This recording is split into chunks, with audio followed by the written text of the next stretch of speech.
నమస్తే Telugu one health కి స్వాగతం. నేను రూపానాథళ్ళ. ఈరోజు మనం విజయవాడ లతా మల్టీ స్పెషాలిటీ హాస్పిటల్లో డాక్టర్ సోనీలాల్ గారు ఉన్నారు. మనతో పాటు న్యూరో సర్జన్ సార్తో మాట్లాడదాం. సార్ నమస్తే అండి. సార్, జనరల్గా తలకి ఎలా ఆపరేషన్స్ చేస్తారంటే, మామూలుగా ఆపరేషన్స్ ఏదైనా యాక్సిడెంట్లు జరిగినప్పుడు అలాంటప్పుడు క్లాట్స్ అయితే చేస్తారని అందరికీ తెలుసు.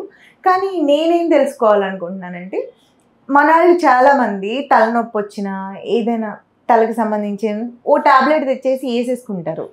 అలాంటివి ఏమైనా అవాయిడ్ చేయడం వల్ల ఈ సర్జరీలు చేసే ప్రమాదం ఏమైనా వస్తుందా అనేది ఫస్ట్ తెలుసుకోవాలని. డెఫినెట్గా చాలా మంచి క్వశ్చన్ అడిగారు. అందరికీ న్యూరో సర్జరీ అంటే బ్రెయిన్కి ఆపరేషన్ అంటే ఓన్లీ హెడ్ ఇంజరీస్లోనే ఆపరేషన్స్ చేస్తారు అని అనుకుంటాము. కానీ కొన్నిసార్లు నాన్ హెడ్ ఇంజరీ కూడా ఆపరేషన్స్ చేస్తాం. లైక్ బ్రెయిన్ ట్యూమర్స్ కానీ, బ్రెయిన్లో ఇన్ఫెక్షన్స్ కానీ, బ్రెయిన్లో వాటర్ క్యావిటీ పెరిగిపోయినా సరే, లేకపోతే బ్రెయిన్లో బ్లడ్ క్లాట్స్ ఫామ్ అయినా సరే డెఫినెట్గా సర్జరీస్ చేస్తాం. సో వీటికి 90% ఆఫ్ ది సిమ్టమ్స్ కొన్నిసార్లు హెడేక్తోనే స్టార్ట్ అవుతాయి. సో వేరే సిమ్టమ్స్ ఉంటాయి. ఇప్పుడు ఈ బ్రెయిన్కి సంబంధించిన దాంట్లో ఫస్ట్ హెడేక్ అనేది చాలా కామన్ సిమ్టమ్. ఫిట్స్ అనేది కామన్ సిమ్టమ్. ఫిట్స్ అంటే మనం షీజర్స్ అంటే మన లోకల్ భాషలో, మన వాడుక భాషలో ఫిట్స్ అంటాం. సో హెడేక్ని అంత తొందరగా నెగ్లెక్ట్ చేయడం అంత మంచిది కాదు. ఇప్పుడున్న మెడికల్ కండిషన్స్ పోస్ట్ కోవిడ్ ఎరాలో కూడా అంతగా మనం హెడేక్ని అశ్రద్ధ చేయడం అంత మంచిది కాదు. చాలామందికి first time normal first time headache వస్తుంది ఆఫ్టర్ 20-30 ఇయర్స్ తర్వాత, ఏజ్ తర్వాత వస్తుంది అంటే నెగ్లెక్ట్ చేయడం అంత మంచిది కాదు. చిన్నప్పటి నుంచి హెడేక్, మైగ్రేన్ అంటే అది జనరల్గా 13-14 ఇయర్స్ ఆ టైంలో మొదలవుతాయి. సో ఆన్ అండ్ ఆఫ్గా హెడేక్ వస్తూ ఉంటుంది. తర్వాత వామిటింగ్ సెన్సేషన్ ఉంటుంది. అలాంటి మైగ్రేన్ హెడేక్స్ అయితే కొంచెం అశ్రద్ధ చేసినా పర్వాలేదు. కానీ అసలు ఎప్పుడు హెడేక్ లేనిది all of a sudden headache రావడం కానీ, అన్బేరబుల్ హెడేక్ రావడం కానీ ఇలాంటివి ఏమైనా ఉంటే మాత్రం డెఫినెట్గా ఒక్కసారి ఎవాల్యుయేట్ చేయించుకోవడం చాలా మంచిది. అసలు ఈ రోజుల్లో హెడేక్ లేని వాళ్ళు లేరు సార్. స్కూల్కి వెళ్ళే పిల్లాడు కూడా మమ్మీ హెడేక్ వస్తుందని చెప్తూనే ఉంటాడు. సో దానికి అసలే చాలా కామన్ కాజ్ ఆఫ్ హెడేక్ ఇప్పుడున్న పరిస్థితులు ఏంటంటే స్ట్రెస్. లైఫ్లో అందరూ ప్రతిదాని ఏమిటో పరిగెత్తుతున్నారు. ఎక్స్పెక్టేషన్స్ ఎక్కువ అయిపోవడం వల్ల స్ట్రెస్ అనేది అసలే most common cause of headache. Bus unless otherwise proved అంటే ఇది స్ట్రెస్ వల్లనే అనుకోవడం అంత మంచిది కాదు. స్ట్రెస్ ఒకటి, విపరీతమైన ఫోన్లు వాడకం, పిల్లలు కూడా, అండ్ బ్యాడ్ స్లీపింగ్ పోస్చర్స్ కానీ, సెల్ ఫోన్లో మాట్లాడడం వల్ల కానీ, ఈ నెక్ ప్రాబ్లం రావడం వల్ల కూడా దాని నుంచి కూడా మనకి హెడ్కి రేడియేట్ అవుతుంది, హెడేక్ కూడా వస్తుంది. సో ఫోన్ వాడడం, తర్వాత స్ట్రెస్ వలన సరిగ్గా నిద్ర పట్టకపోవడం చాలామందికి ఇప్పుడు ఉన్న పరిస్థితుల్లో ఎవరికి నిద్ర సరిగ్గా రావట్లేదు అంటారు. సో ఈ నిద్ర లేకపోవడం వల్ల కూడా ఈ హెడేక్ వస్తుంది. సార్, ఇప్పుడు సరిగ్గా కూర్చోకపోవడం, సరిగ్గా పడుకోకపోవడం, ఈ పోస్చర్స్ వల్ల కూడా హెడేక్ వస్తుందా? డెఫినెట్గా మీకు అసలు పోస్చర్స్ సరిగ్గా లేకపోతే అసలే headache, neck pain, back pain ఇవన్నీ డెఫినెట్గా వస్తాయండి. డెఫినెట్గా ఎందుకంటే too much of mobile, too much off screen time, చాలామంది సాఫ్ట్వేర్, చాలామంది కంప్యూటర్స్ మీద ఉంటారు. చాలామందికి దీనివల్ల వాళ్ళకి తెలియకుండానే రిఫ్రాక్టరీ ఎర్రర్స్ అంటే కంటి చూపులో లైక్ మనకి కళ్ళజోడు అవసరమయ్యే అవకాశాలు కూడా ఉంటే చాలామందికి తెలియట్లేదు, అర్థం కూడా కావట్లేదు. ఎందుకంటే మొబైల్లో ఫాంట్ సైజ్ పెంచేసుకుంటారు, దాంతో లేకపోతే ఆ స్క్రీన్ సైజ్ వలన కానీ కనపడుతూ ఉంటాయి. కానీ దానివల్ల కూడా హెడేక్ వచ్చే అవకాశాలు ఉన్నాయి. మరీ అశ్రద్ధ చేసేస్తారు. ఇక ఫైనల్ స్టేజ్కి ప్రాణం మీదకి వచ్చే వరకు కూడా పట్టించుకోరు అనమాట.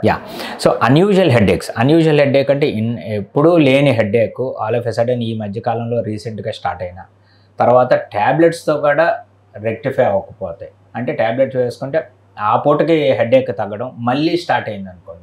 సో అలాంటి హెడేక్స్ని మీరు అశ్రద్ధ చేయకూడదు.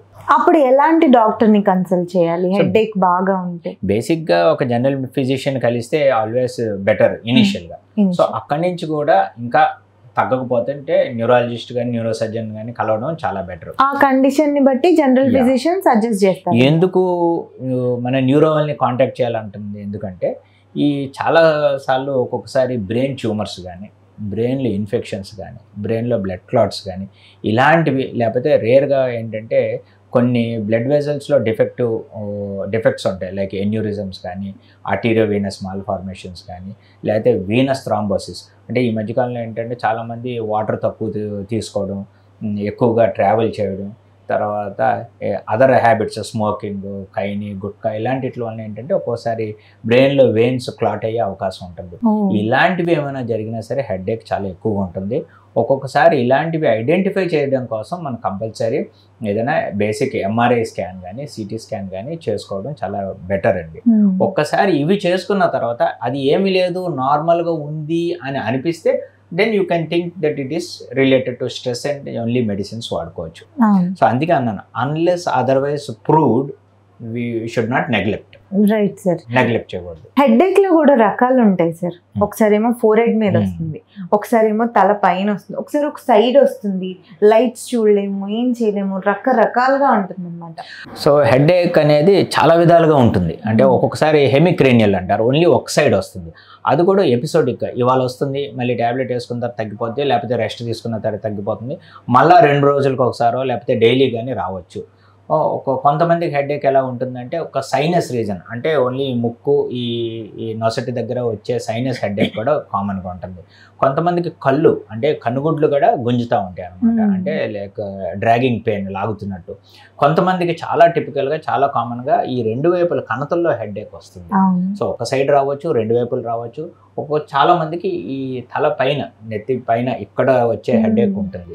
సో ఇంకా కామన్గా ఏంటంటే ఈ వెనక భాగం, ఈ మెడ వెనక భాగంలో తల వెనక భాగంలో కూడా హెడేక్ వచ్చే అవకాశం ఉంటుంది. సో ప్రతిదానికి ఒక్కొక్క రీజన్ ఉంది. సో ఓవరాల్గా ఎనీ హెడేక్ మనం అంత ఈజీగా అశ్రద్ధ చేయడం అంత మంచిది కాదు. రైట్. సో చూసారు కదండి, హెడేక్ వచ్చినప్పుడు మెడికల్ షాప్కి వెళ్ళిపోవడం, టాబ్లెట్ తెచ్చుకోవటం, వేసుకోవటం, అప్పటికి రిలీఫ్ వచ్చింది కదా అని వదిలేశారంటే అది ఇంకా పెరిగి ముదిరి ఇంకా మన వల్ల కానంత ఇబ్బంది పెట్టే పరిస్థితి ఉంది. సో ముందుగా చిన్నగా స్టార్ట్ అయినప్పుడు జనరల్ ఫిజిషియన్ దగ్గరికి వెళ్ళమని చెప్తున్నారు. సో ఇంకా ఎక్కువ ఫ్రీక్వెంట్గా వస్తున్నప్పుడైతే మాత్రం న్యూరాలజిస్ట్ని కంపల్సరీ కన్సల్ట్ చేయాలి. జాగ్రత్తగా ఉండండి, తలకు సంబంధించింది కాబట్టి జాగ్రత్తగా ఉండాలి. రైట్.